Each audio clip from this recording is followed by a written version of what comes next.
abondamment. Nous, c'est des centres missionnaires Cité de Repos Gatineau. Et nous bénissons le Seigneur pour votre présence et même ceux qui nous suivent sur les réseaux. Que Dieu vous bénisse abondamment. Nous continuons toujours avec notre enseignement qui est intitulé « Connaître Jésus-Christ ». C'est un sous-thème du grand thème de l'année qui est intitulé « Par ta lumière, nous voyons la lumière ». La volonté de Dieu est que tu voies la lumière et que tu comprennes les choses de Dieu. Et que tu ne sois pas comme quelqu'un qu'on peut balloter à gauche, à droite. Que tu sois stable. Et que les Écritures, par le Saint-Esprit, soient ton partage. Et ce matin, j'aimerais que tu me suives attentivement. Nous allons plonger dans les Écritures. Et avec l'aide du Saint-Esprit, nous allons comprendre des choses importantes. Nous prenons notre premier texte, nous sommes dans Matthieu chapitre 24. Du verset 1 au verset 5. Matthieu chapitre 24. Du verset 1er jusqu'au verset 5. Nous lisons au nom de Jésus-Christ. Quand Jésus s'en allait au sortir du temple, ses disciples s'approchèrent pour lui en faire remarquer les constructions. Mais il leur dit, voyez-vous tout cela? Je vous le dis en vérité, il ne restera pas ici pierre sur pierre qui ne soit renversé. Il s'assit sur la montagne des Oliviers et les disciples vinrent en particulier lui faire cette question. Dis-nous, quand cela arrivera-t-il? Et quel sera le signe de ton avènement et de la fin du monde? Jésus leur répondit, prenez garde, que personne ne vous séduise, car plusieurs viendront sous mon nom, disant, c'est moi qui suis le Christ. Et ils séduiront beaucoup de gens. Amen. Nous prenons le deuxième texte. Nous sommes dans Galates chapitre 1. Le verset 1 à 4 et puis 6 à 10. Galates chapitre 1, verset 1 à 4 et puis 6 à 10. Écoutons ça. Il y a deux fois nous lisons la parole de Dieu, mais si nous voulons nous arrêter quelque part, nous ne pouvons comprendre. Écoutez comment est-ce que Paul commence cette lettre.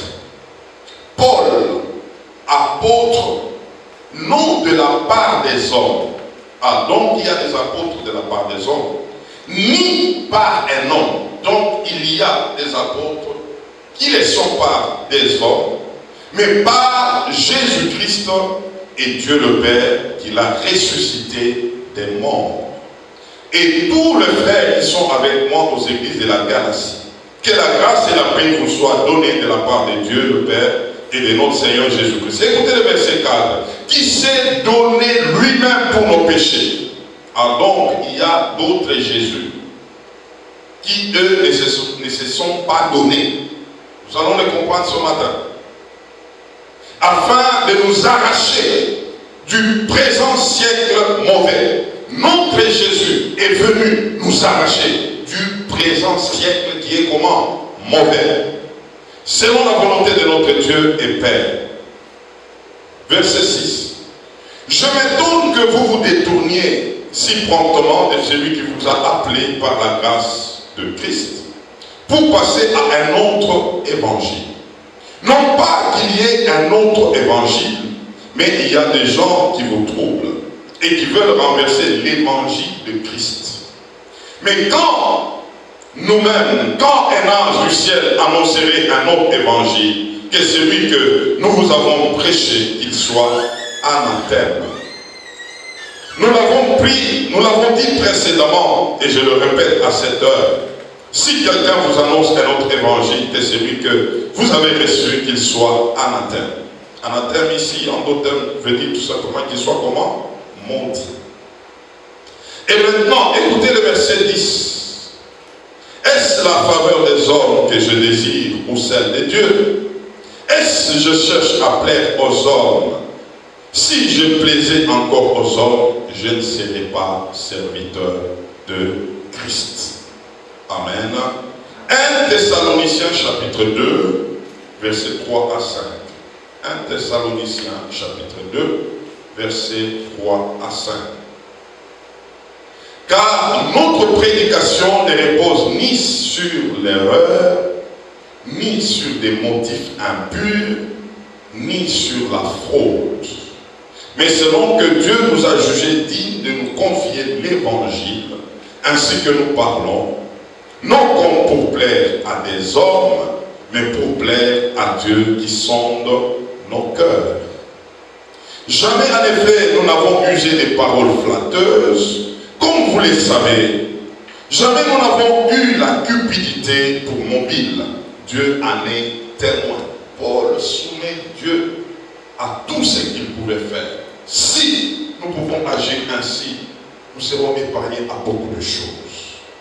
2 Corinthiens chapitre 11, versets 2 à 4 et 14 à 15. 2 Corinthiens chapitre 11, versets 2 à 4 et puis 14 à 15. Nous disons: car je suis jaloux de vous d'une jalousie de Dieu, parce que je vous ai fiancé à un seul époux, pour vous présenter à Christ comme une vierge pure.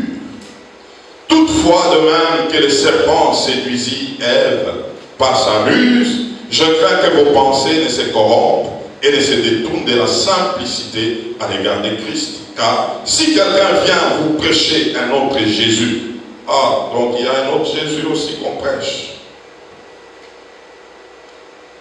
Que celui-ci que nous avons prêché, si vous recevez un autre esprit que celui que vous avez reçu, ou un autre évangile que celui que vous avez embrassé, vous le supportez fort bien. Écoutez 14 à 15. Et cela n'est pas étonnant, puisque Satan lui-même se déguise en ange de lumière. Il n'est donc pas étrange que ces ministres aussi se déguisent en ministres de justice. Leur fin sera selon leurs œuvres. Amen. Et nous prenons Colossiens chapitre 3, versets 1 à 5. Colossiens chapitre 3, versets 1 à 5. Si donc vous êtes ressuscités avec Christ, cherchez les choses d'en haut, où Christ est assis à la droite de Dieu. Affectionnez-vous aux choses d'en haut et non à celles qui sont sur la terre. Car vous êtes morts et votre vie est cachée avec Christ en Dieu. Quand Christ, votre vie, paraîtra, alors vous paraîtrez aussi avec lui dans la gloire. Verset 5. Faites donc mourir les membres qui sont sur la terre, l'impudicité, l'impureté, les passions, les mauvais désirs et la cupidité qui sont une idolâtrie. Et nous terminons avec Jacques chapitre 4, versets 4 à 5. Ce passage, le Saint-Esprit m'a révélé, je vais te l'expliquer bien ce matin, parce que moi-même, je ne l'avais jamais compris. Le Saint-Esprit est merveilleux, frère. Jacques chapitre 4, à partir du verset 4 jusqu'au verset 5. Je ne comprenais pas ce passage ici. J'ai trouvé que c'était un passage qui était très violent. Et ce matin, nous allons comprendre ce passage. Il est profond. Nous sommes là. Adultères que vous êtes.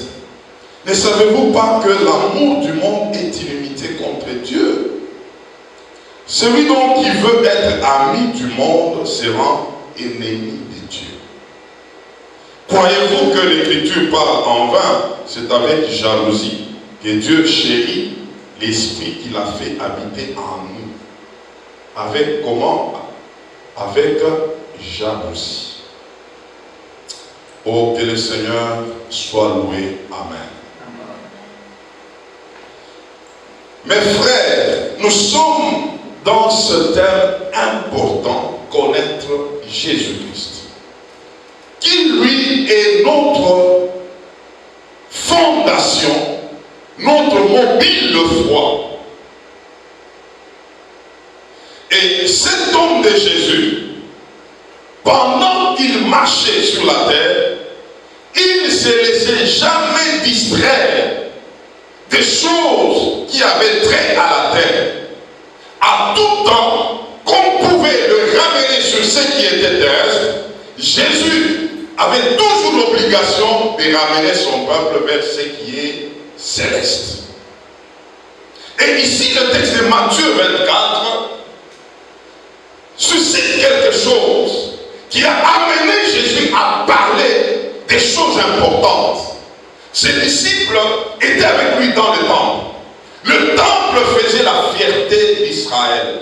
C'est un temple qui était construit pendant plusieurs années, plus de 47 ans de construction. C'était un gigantesque temple qui faisait leur fierté. Maintenant, quand ils sortaient de ce temple, Jésus était dedans avec ses disciples. Maintenant, ils se retrouvent dehors. Ses disciples parlent à Jésus. Regarde ce temple. Comment est-ce qu'il est magnifique. Comment est-ce qu'il est merveilleux. Jésus le regarde et dit, mais vous voyez tout ce que vous admirez. Arrivera un moment, il n'y aura plus rien. Tout va tomber. Les pierres qui sont portées une sur l'autre, chaque pierre va sortir de là-haut. Et il n'y aura plus rien. Ah. Ses disciples regardent et disent, mais comment est-ce que le Seigneur nous parle comme ça? Et ils se sont rappelés que le Seigneur leur parlait souvent de son retour, de la fin du monde, des choses qui doivent s'arrêter. Vous savez, ici, j'ai compris d'abord quelque chose. Vous savez, la Bible est en train de dire, moi et toi, nous sommes les temples du Saint-Esprit. Alléluia. Mais laissez-moi vous dire ce matin, arrivera un moment, ce temple va se détruire. Pour que tu retrouves ta vraie nature, ce temple sera détruit. Et ce temple, c'est le corps que nous avons. Ce corps se détruira un jour. Pour que tu retrouves ta nature spirituelle. Pour que ton vrai toi se manifeste. Nous allons vers la destruction de ce corps. Qui n'est pas un corps éternel. Afin que ce qui est éternel en toi se manifeste. Quelle que soit ta beauté, quelle que soit ton apparence, tu vas vers une destruction du corps, afin que ce qui est spirituel puisse se manifester.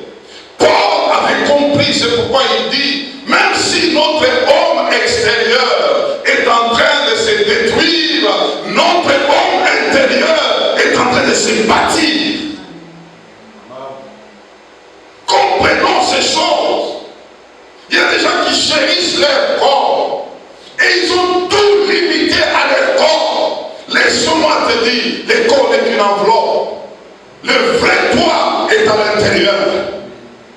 Dans cet enseignement, Jésus pouvait brosser à cela pour dire, tout va se démolir, n'est-ce pas? Il avait dit un jour, détruisez ce temple, 3 jours après, je vais le rebâtir.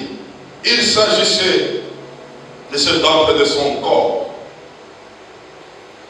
Ce n'était qu'une parenthèse. Alors, la réponse de Jésus a poussé à ses disciples de lui poser la question. Maintenant, explique-moi un peu, quand est-ce que viendra la fin du monde? Et quels sont les signes précurseurs? Ah, là, Jésus a vu que c'était maintenant une question importante. Jésus aimait répondre à des questions importantes. Jésus aimait parler avec ses disciples des choses qui étaient importantes. Et c'est comme ça que Jésus a commencé à énumérer les signes précurseurs qui précéderont son retour. Et d'abord, il dit, faites attention de tout ce que vous voyez. Ne vous laissez pas séduire par ce qui est en train de venir. Parce qu'arrivera des gens qui porteront aussi mon nom, qui viendront comme par nom, et plusieurs les suivront. Ça, ce sont des signes que Jésus était en train de présenter. Jésus est en train de dire qu'il y aura des gens qui viendront pour chercher à faire comme moi, mais ça ne sera pas moi. Agir comme moi, ça sera comme du copier-coller, et ça ne sera pas moi. C'est comme des gens qui se sont glissés, qui sont entrés, qui font des choses aussi au nom de Jésus. Mais pas de Jésus mort et ressuscité. C'est pourquoi Paul pouvait donner cet éclaircissement. Il dit, il est apôtre, non pas selon les hommes, non pas par un homme, mais il dit par Jésus. Il ne s'arrête pas là. Il dit, les Jésus qui s'est donné pour nos péchés et qui était ressuscité des morts. Il y a des Jésus qui ne se sont pas donnés pour nos péchés, qui ne sont pas ressuscités, qui sont de la terre.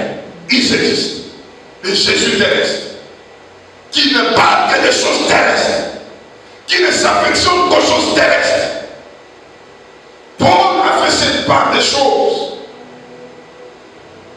Mes frères, nous allons, où nous sommes déjà, dans un moment où les signes précurseurs sont déjà manifestes. C'est déjà en travail. Tout le jour, nous sommes avec ces choses. C'est pourquoi, en tant qu'Église, nous devons en parler. Vous savez, l'Église aujourd'hui doit être dans un état d'éveil. Vivre bien les cieux. Parce qu'il y a plusieurs enjeux tout autour de nous. Vous savez, aujourd'hui, il ne suffit pas de dire je suis enfant de Dieu. Tout le monde le dit. Tout le monde peut même les défendre. Ce qui va nous différencier, ce sont les œuvres que nous sommes en train de pratiquer. Nous allons les comprendre ensemble. Jésus avait un problème, je l'avais dit il y a 3 dimanches passés. Lui savait de là où il venait. Mais il voulait amener un peuple qui ne savait pas ce qui s'est passé là où il était venu. Ce peuple était attaché à la terre. C'était ça les grands combats de Jésus. Et ces combats-là, avec les apôtres ou les disciples, Jésus les avait amenés à comprendre lorsqu'il a connu la mort et il est ressuscité. Il a continué à les rappeler les mêmes choses qu'il les disait avant la mort. Et continue. C'est pourquoi la foi des apôtres, contrairement à ce que d'autres disent, ils disent que non, la grâce des apôtres était seulement au temps des apôtres. Non, c'est pas ça. Le miracle, c'était seulement au temps des apôtres. Non, c'est pas ça. La différence, c'est quoi? Les apôtres ont vu, frère. Ils ont vu quelqu'un qui est avec eux, qu'on a tué. Ils ont vu cette personne morte et puis ressusciter, continuer avec eux. Ils ont eu la foi, ce que nous pouvons appeler la foi authentique. Donc ils ne doutaient plus de Jésus. Ce qu'ils pouvaient dire, du néant, quelque chose peut venir. Parce que nous avons vu avec Jésus. C'est comme ça que ça suscitait leur foi. Maintenant, le problème était où? Il fallait conserver cette foi, cette dimension de fer. Communiquer au Père des Églises que nous avons vu Jésus, il était mort et ressuscité. Qu'eux conservent cette vérité, les communiquent aussi à d'autres. D'autres aussi à d'autres jusqu'à nous. Vous savez, il y a même un principe de vie. Je peux te dire quelque chose à l'oreille. J'ai dit, bonjour, ça va?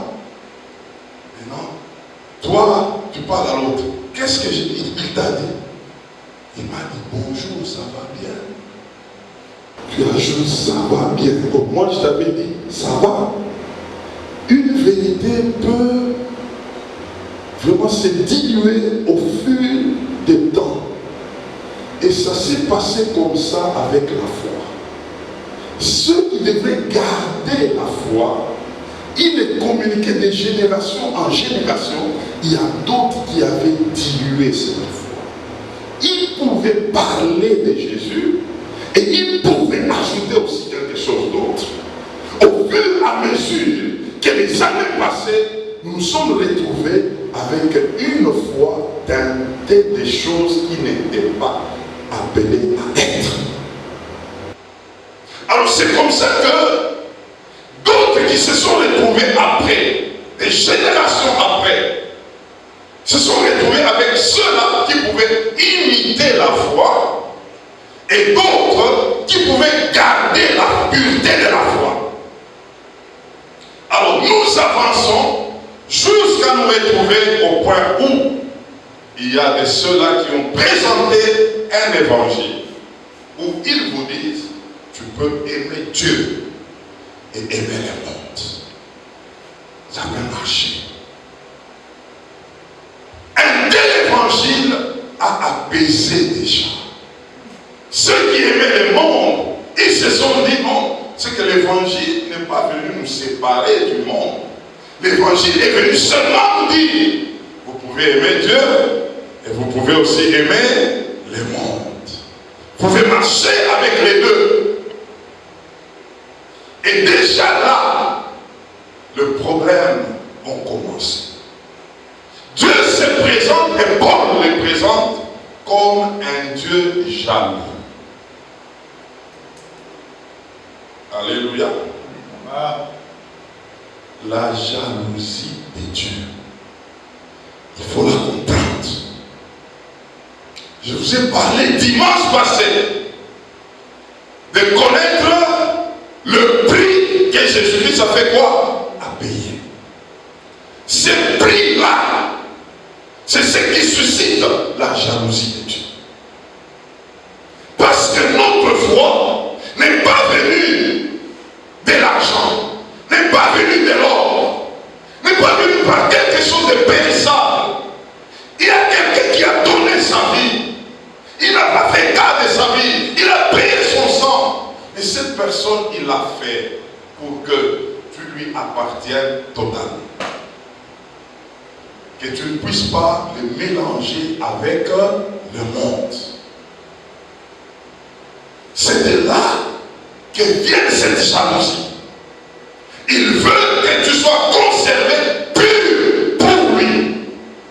Parce que le prix à payer était tellement élevé. Vous savez, on connaît la valeur de quelque chose par le prix de la chose.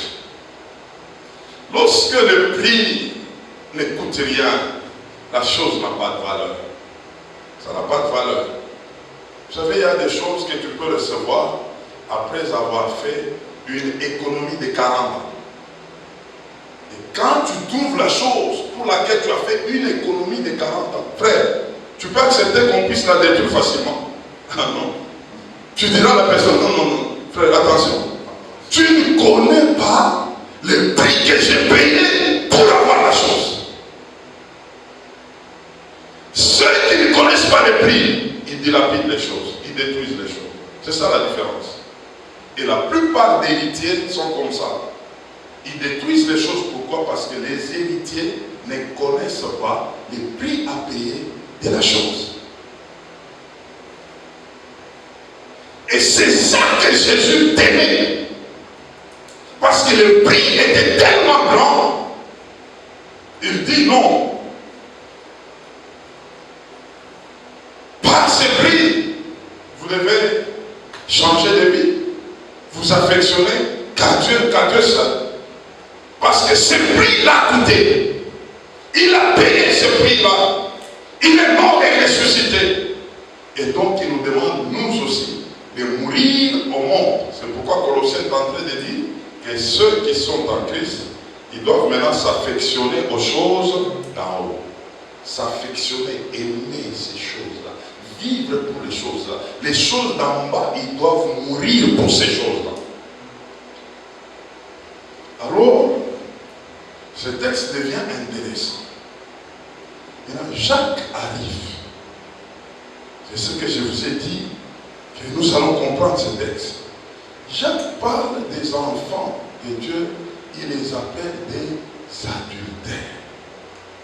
C'est des adultères. Pourquoi vous êtes des adultères? Parce que vous êtes liés au monde.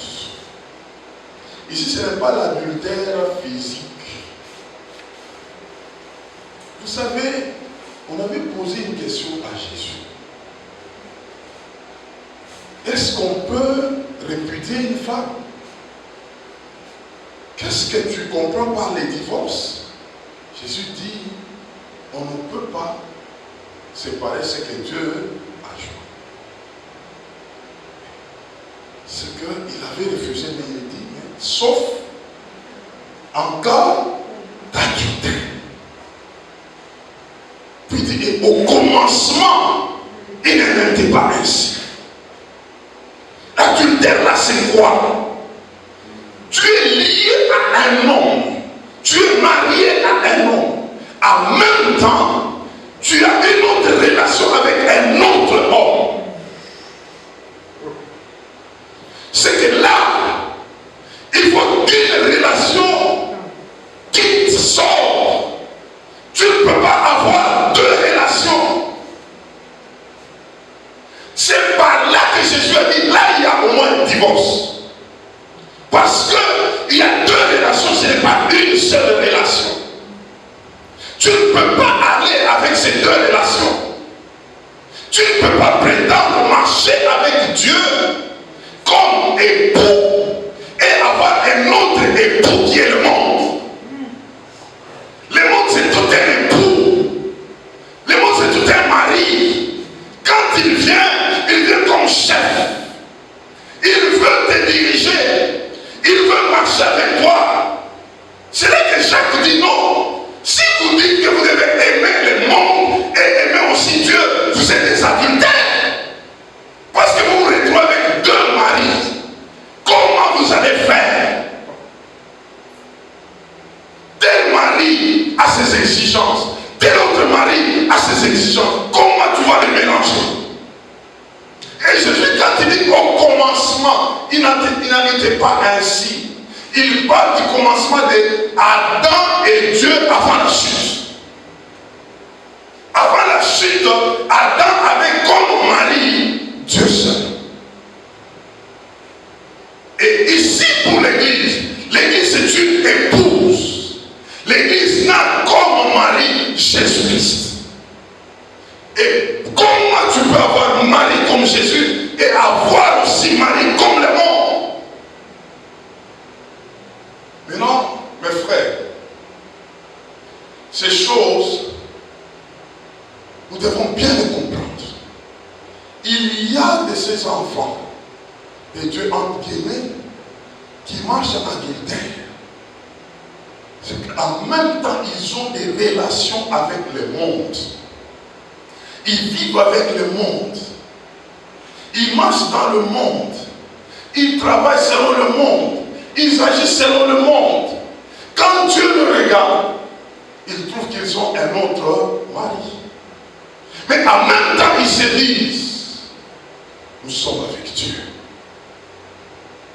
C'est pourquoi Dieu est en train de parler que les adultères n'hériteront pas les cieux. Il y a des gens qui croient comme si, quand on parle des adultères là, ce sont les hommes ici qui sont adultères et qui couchent avec des femmes d'autrui, des maris d'autrui, ils sont adultères. Mais Dieu parle de la relation, sa relation à lui et la relation avec le monde. C'est de là qu'est tirée cette parole. Et regardez maintenant, combien d'adultères aujourd'hui?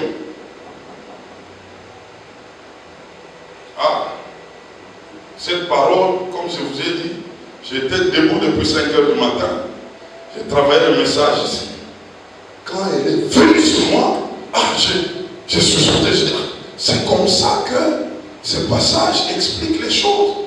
C'est que tu peux te retrouver pasteur, mais adultère.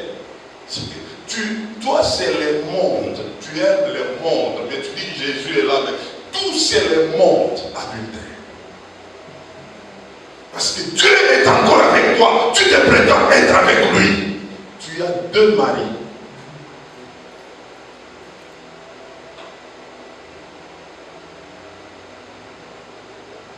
Nous allons où? Et ces choses, il faut le Saint-Esprit pour les découvrir. Il faut le Saint-Esprit pour les découvrir. Vous allez voir aujourd'hui toute une église avec la vision terrestre. Adultère. Adultère. L'église est en adultère. Parler de Jésus, non, il ne faut pas parler du retour de Jésus. Ça sont des choses qui font peur aux gens. Il ne faut pas parler comme ça, frère. Vivons d'abord sur la terre. Vivons adultère.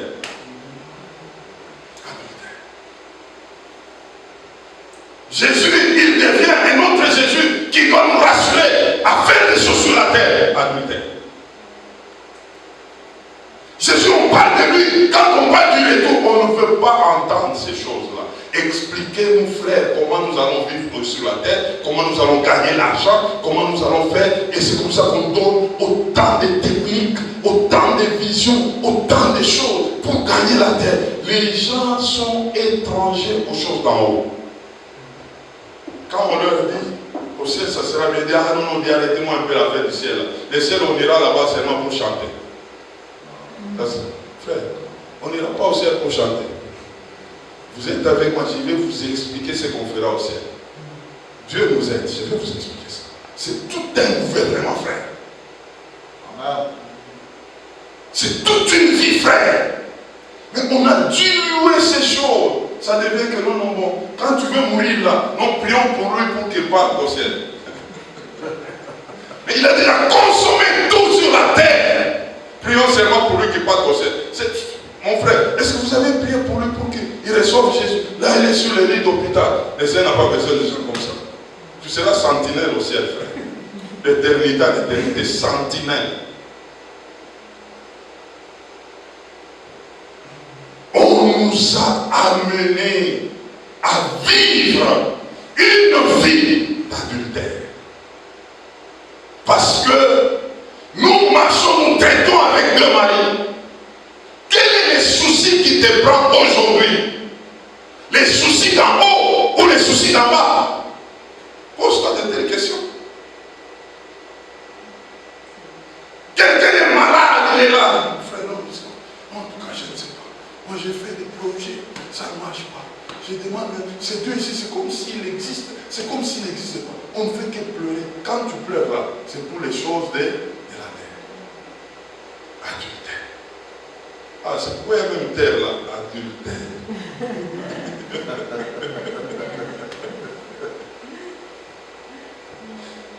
Aïe, aïe, aïe, aïe, aïe. Le Seigneur est venu pour que nous ayons un seul mari. Un seul mari. Et ce mari-là, il est jaloux. Moi, j'aime la jalousie de Dieu. Dieu est très jaloux, frère. Ah, mon épouse dit, comme tu l'es aussi, je suis jaloux. J'imite la jalousie de Dieu. Cette jalousie-là, Dieu est jaloux.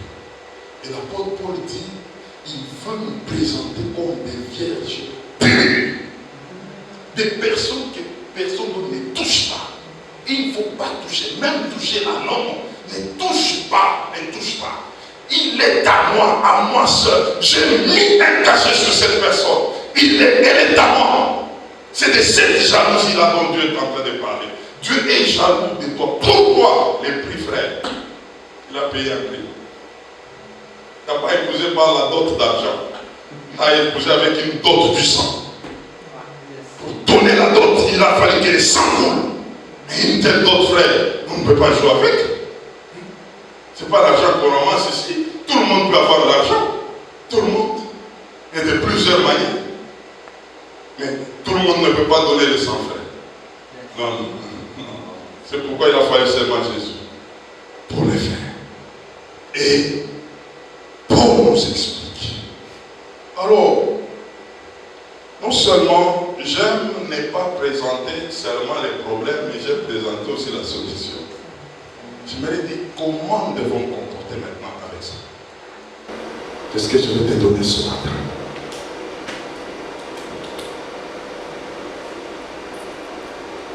Comment arriver à nous affectionner que des choses d'en haut, rester attaché au seul mari, s'attacher à lui, vivre pour lui. Comment nous pouvons le faire? Comment nous pouvons y arriver? J'ai souligné 4 choses. La première des choses, nous devons fréquenter constamment notre mari, notre époux. Nous devons le fréquenter. Nous devons être avec lui toujours.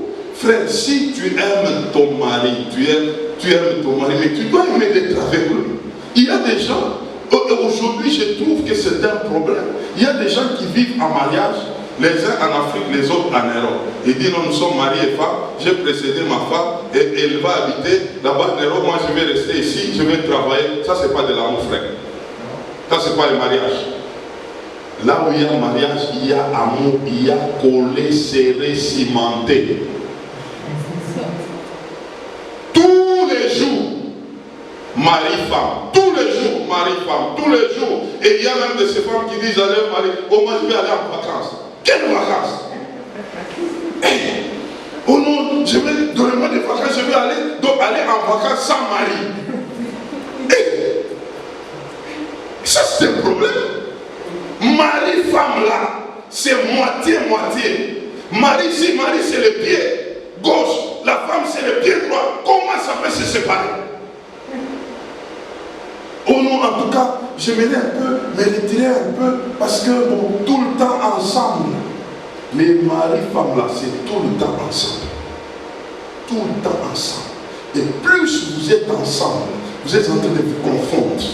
C'est comme ça que quand l'homme parle, l'autre personne, non, c'est comme si c'était sa femme. Ils ont parlé, l'autre n'était pas là, l'autre a parlé, mais ils ont parlé de la même manière. C'est comme ça quand on est avec Dieu, on aura le langage de Dieu. Plus nous vivons avec lui constamment, nous le fréquentons constamment, nous aurons les paroles de Dieu. C'est pourquoi la première des choses, fréquentons Dieu. La Bible nous le dit, Proverbe 13, verset 20, celui qui fréquente les sages devient sage. Et Romains 16, 27 nous dit, à Dieu seul sage. La Bible reconnaît le vrai sage, les seuls, c'est Dieu. Si tu fréquentes les seuls sages, tu deviendras sage. Si tu es tout le temps avec les sages qui est Dieu, tu les fréquentes, tu seras sage, tu aimeras Dieu. Et lorsque tu aimes Dieu, tu seras en inimitié avec le monde. Parce que le monde n'aime pas Dieu. C'est ça l'opération. Plus tu aimes Dieu, plus le monde est en train de te quitter.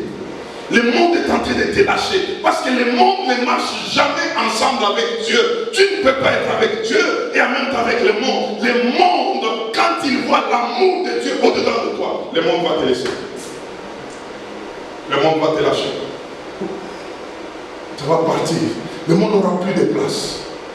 Aimer Dieu, frère. Aimer, ce n'est pas la prière en esprit, le parler en langue. Celui qui prie en langue, il ne parle pas aux hommes, mais à Dieu. 1 Corinthiens 14, verset 2.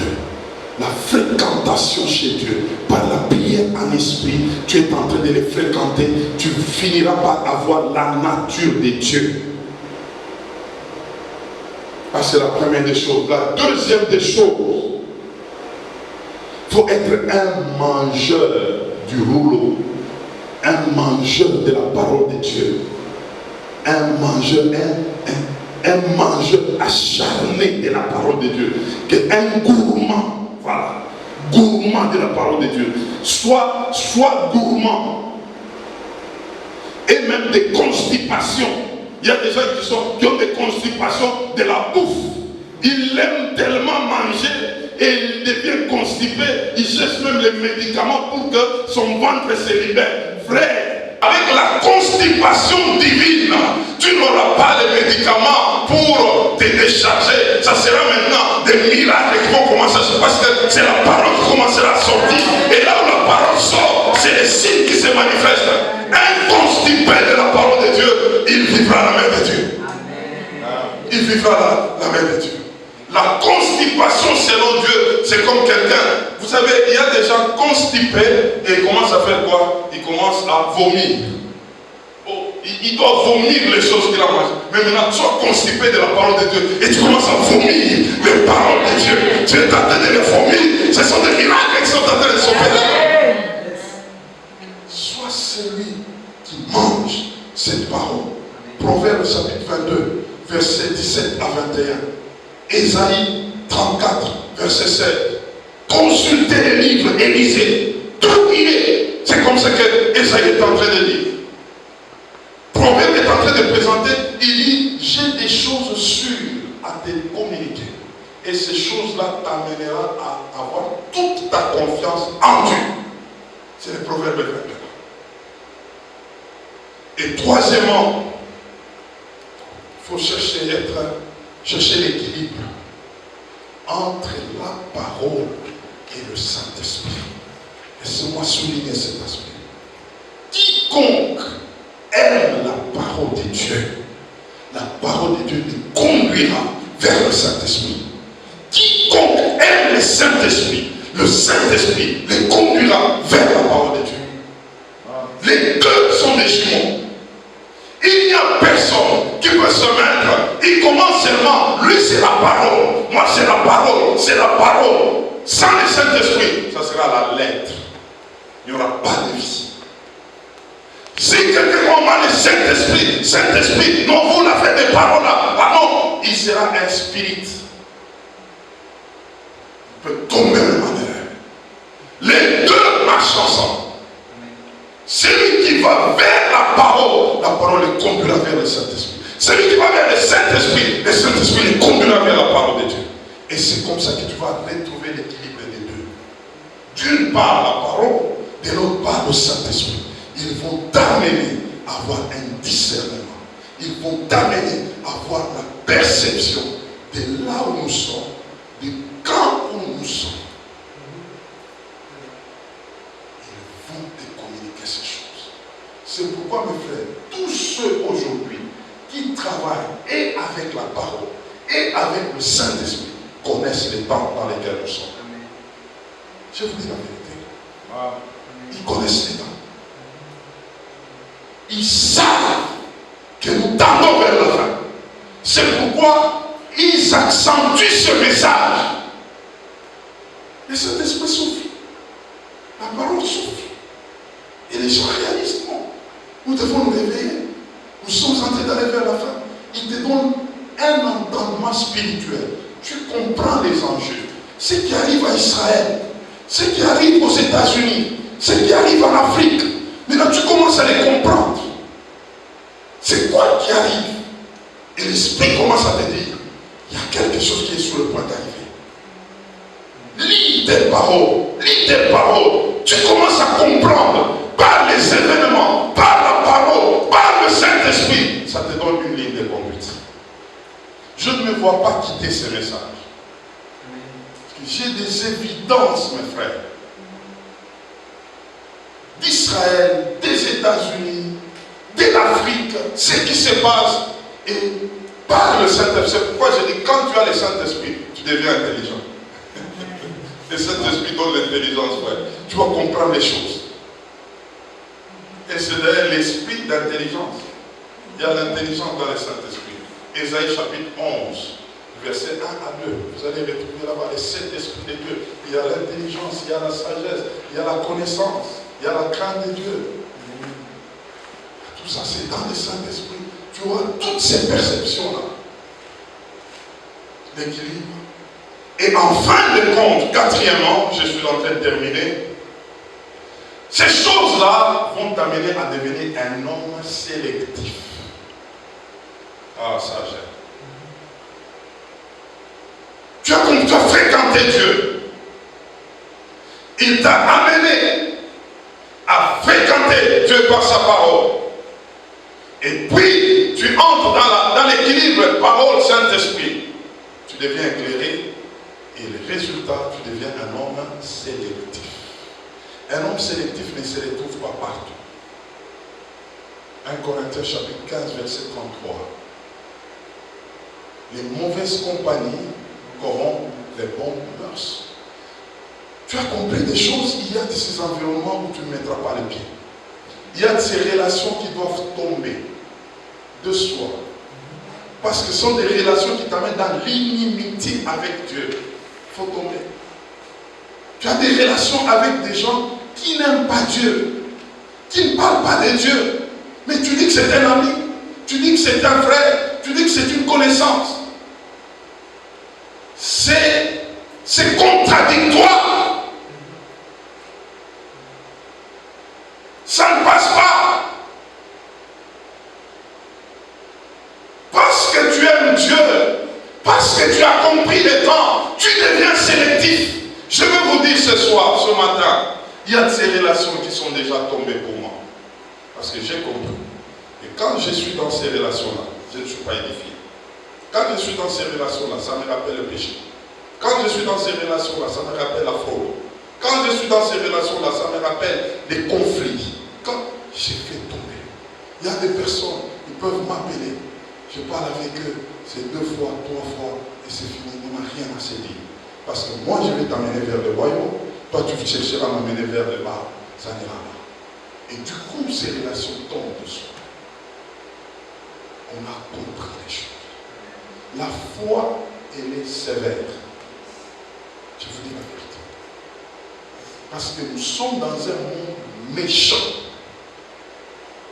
Paul dit, il nous a délivrés de ces siècles mauvais. Si tu ne comprends pas jusque-là que tu es dans un monde mauvais, vis-à-vis des hommes méchants, un jour, on peut t'empoisonner. Je te dis la vérité, quelqu'un qui a mangé avec toi, quelqu'un qui a ri avec toi, et cette personne-là, si tu manques de discernement, toi, tu vas toujours vers la personne, tu ne comprends pas ce que c'est cette personne-là, peut te tuer. Jésus a osé dire, soyez simples comme des colombes, mais prudents comme les serpents. Un serpent qui symbolise le diable. C'est dans le monde des méchants. Dans le monde des méchants, il faut être serpent. Dans le monde des méchants, tu es colombe. On va te tuer. C'est pourquoi il y a des choses, il y a des environnements, il y a des milieux où carrément tu dis non, avec ce que j'ai compris, avec ce que je suis devenu, en tout cas au revoir.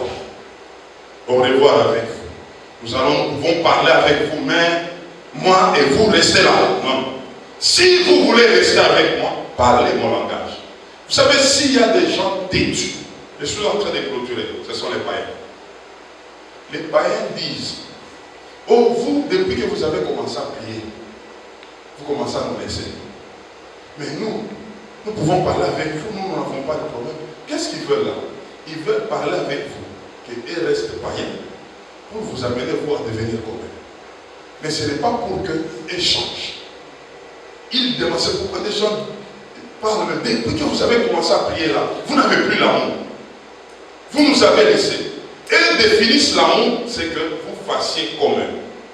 Tu invites un païen au mariage des chrétiens pour le voir venir. C'est un problème. Donc vous allez chanter vos chansons là et tout. Mais quand ils ont leur mariage, ils veulent que toi tu viennes. Et que tu écoutes leurs histoires et que tu sois là. Frère, à l'heure qu'il est, nous devons ouvrir les yeux. Être sélectif. Parce que nous comprenons les temps dans lesquels nous sommes. Un païen peut faire tomber un chrétien et c'est la fête.